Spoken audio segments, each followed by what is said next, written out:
persetubuhan antara laki-laki dan perempuan yang tidak saling berikatan pernikahan atau perkawinan yang sah. Pergaulan bebas yang mengarah ke perzinahan dan dilarang oleh Islam. Perbuatan tercela ini akan mengakibatkan kehancurannya kehidupan pribadi dan merusak tatanan masyarakat. Mari kita perhatikan pesan mulia tentang pergaulan bebas dan perbuatan zina, sebagaimana yang tercantum dalam surat Al-Isra ayat 32. Bismillahirrahmanirrahim. Wala taqrabuz zina innahu kana fahisyatan wa sa'a sabila. Yang artinya, dan janganlah kamu mendekati zina, karena zina itu perbuatan yang keji dan suatu jalan yang buruk.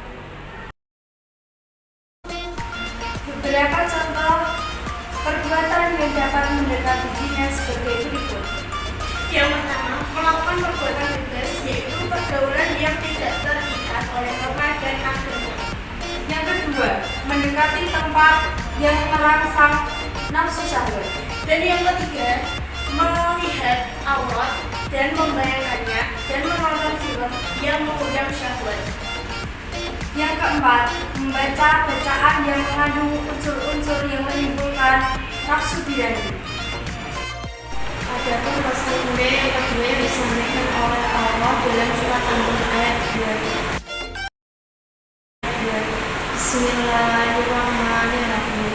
Az-zaniyatu waz-zani fajlidu kulla wahidin minhuma mi'ata jaldah. Wa la ta'khudhukum bihima ra'fatun fi dinillahi in kuntum mu'minina bil yawmil akhir. Wal yashhad adabahuma ta'ifatun minal mu'minin.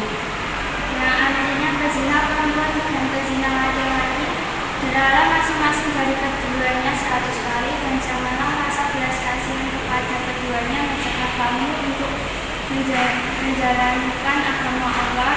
Dan jika kamu beriman kepada Allah dan hari kemudian, hendaklah hukuman mereka disaksikan oleh sebagian orang-orang yang beriman. Ayat ini menyampaikan 3 pesan penting. Apa sih itu? Yang pertama, pelaku zina, baik perempuan maupun laki-laki, dihukum cambuk sebanyak 100 kali. Yang kedua, Allah melarang orang untuk kasihan kepada keduanya hingga mencegah menjalankan hukum Allah. Dan yang ketiga, pelaksanaan hukuman disaksikan oleh sebagian orang-orang yang beriman.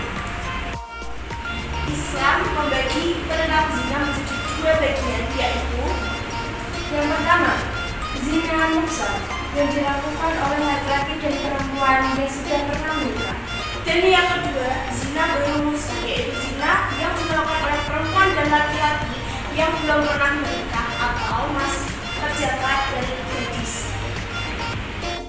Dan yang selanjutnya, ada 2 cara untuk mengetahui dan membuktikan apakah seseorang berbuat zina atau tidak. Yang pertama, mendatangkan 4 orang saksi syarat. Saksi yang diperbolehkan yaitu laki-laki, adil, memberi kesaksian yang sama tentang waktu dan tempat, melihat dengan kepala sendiri saat pelaku melakukan perbuatan zina. Dan yang kedua, adanya pengakuan pelaku zina bahwa dirinya berzina. Pelaku yang mengaku telah berzina syaratnya harus sudah balik dan berakal. Adapun dampak buruk dari pergaulan dan perbuatan zina yaitu sebagai berikut. Yang pertama, menimbulkan berbagai jenis penyakit seperti HIV dan AIDS.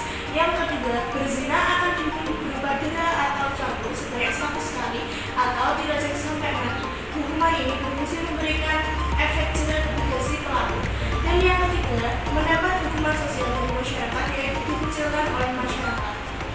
Dan yang keempat, menghancurkan masa depan yang lahir dari perbuatan zina, akan mengalami tekanan ke sekolah dan mendapatkan kehidupan yang sulit karena tidak memiliki identitas ayah yang jelas.